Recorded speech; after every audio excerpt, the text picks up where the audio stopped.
Welcome back to my channel, and we are getting into the fun 15 facts of Home Alone, and it is December 1st, so let's get into 15 facts of Home Alone. Number 1, the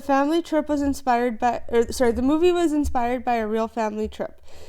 The movie's writer, the venerable John Hughes, was on his way to Europe for the first time with his family and just happened to think, what if one of the kids were left behind? As his son, James Hughes recounts, he jotted it down and wrote the first draft of the movie script in just 9 days after he got back home. Number 2, Robert De Niro was originally tapped for a starring role. The producers wanted him to play Harry, one of the bumbling burglars, but he turned it down. Joe Pesci, Robert's Goodfellas co-star, accepted the gig in the end. Number 3, John Lovitz also could have been one of the burglars. Joe Pesci was actually the third actor to be offered the role of Harry after Robert De Niro didn't accept the part. It was offered to John Lovitz. I didn't want to play second fiddle to some kid, John said. Then it became the biggest comedy of all times. Oops, is what he said. Number 4, Chris Farley auditioned for the role of Santa, but didn't make the cut. We think the Saturday Night Live legend would have made a good fit, but apparently his audition wasn't up to snuff. Number 5, not all of the snow is real. Though another prop used to imitate snow, mashed potato flakes, they can be spotted at the very end when it starts snowing outside Kevin's house. Interesting. Never heard of that as a thing. Number 6, Catherine O'Hara spoke some of her lines to a tennis ball. The Beetlejuice and Schitt's Creek star didn't always deliver her dialogue to Macaulay due to restrictions on the working hours of child actors. We'd shoot a scene with one of the kids, then as late as 1 a.m, we'd shoot my close-ups, she recalled. They'd have a small tennis ball on a stand, the height of the kid's head, and the script supervisor would read the children's lines. Interesting. Macaulay Culkin still calls Catherine O'Hara mommy. Around 2012, the co-stars accidentally ran into each other for the first time in many years. He went, "Mommy," and I was like, "Baby," the actress told Andy Cohen, and my husband, who usually is cool about these things, said, "Okay, get together and getting a picture."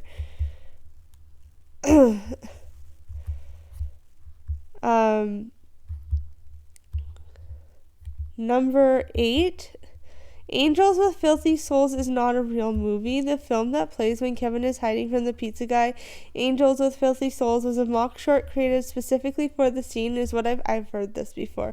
A similar fake sequel appears in the Home Alone 2 Lost in New York. Yep, I heard that. And that's confirmation that that's true. Number 9, Kevin's scream accidentally became the film's best-known moment. Chris Columbus told Entertainment Weekly the aftershave scene was conceived differently in the script, but on the first take, he slapped his face and kept his hands glued to his face as if he had just put super glue on his face, and his hands stayed completely still as he screamed like Edvard Munch painting. He said that's why he was such an interesting kid. No one else would have done that.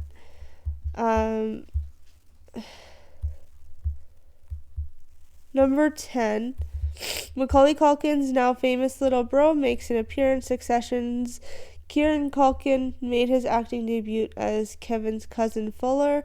They starred together again in the second one as well. Number 11, Joe Pesci had a third time holding back on profanity.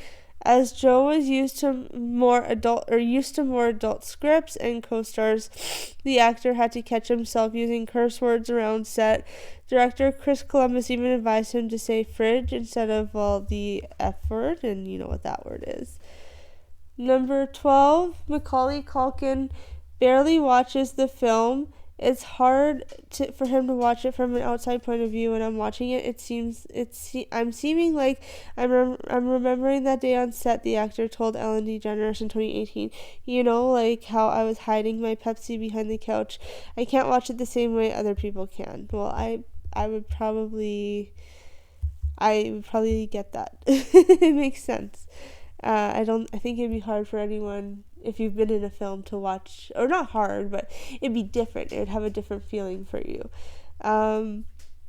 Number 13, Chris Columbus directed the film because of a feud with Chevy Chase. Oh, John Hughes originally wanted Columbus to direct National Lampoon's Christmas Vacation, but things went south after a meeting with actor Chevy Chase.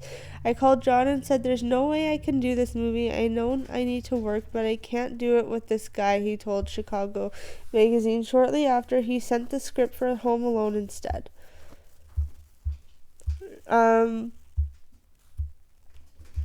Number 14, the sound effects were really inventive. Joe Pesci and Daniel Stern didn't endure as much abuse as Harry and Marv. According to supervising sound editor Michael Wilhoit, the crew replicated the sound of bodies hitting the ground using frozen roast beef to make flesh bubble and sizzle. They'd press a soldering iron onto chicken skin, which is interesting to hear, but obviously it's just a movie. They're not actually going to be that hurt. And if they were that hurt, if Macaulay Culkin actually did do all of this,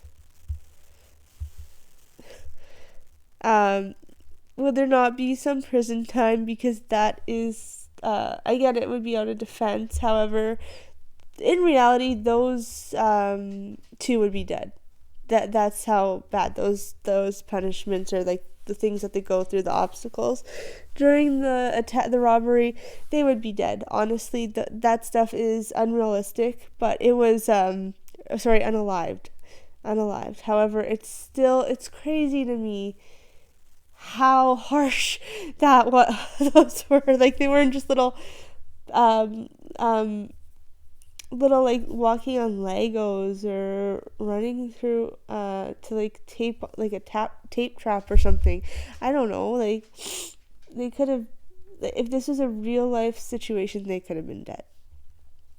Lastly, he was the only one allowed to improvise that much, though. While producers John Hughes encouraged most of the actors to stick to the script, he made a special exception for his friend John Candy. Oh yeah, I forgot. John Candy improvised his monologue as polka musician Gus Polinski. John also filmed his part of the movie in one day. He was the only one allowed to improvise, though, is what that meant. Sorry, that was 2 in 1 fact. John Candy making an appearance in the first one was pretty cool. Not gonna lie, I like that. I love John Candy. Who's ever watched Uncle Buck? Because that was a good movie too, with him and Macaulay Culkin. They must have been like, what one was made first, Uncle Buck or Home Alone? I'm gonna look this up. And do you like Uncle Buck? I think it was Uncle Buck that was made first. Yeah, 1989. So, oops. And Home Alone. So a year after Uncle Buck was made, Home Alone was made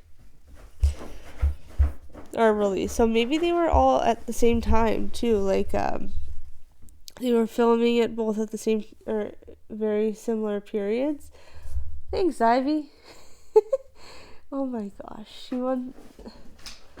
she wants that mat for her, so she could go and lay on it. Oh, what a goofball, that dog of mine. So let's do 2 more facts, because I got time for that. Oh, you know what? I didn't do 2 quizzes for you guys. So we'll do 3. Let's do 3. So this answer I just kind of gave away.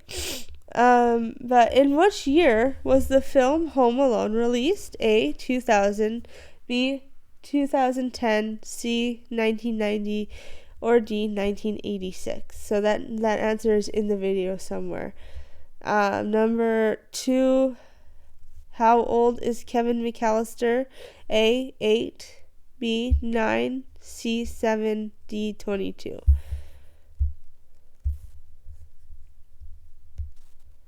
And lastly,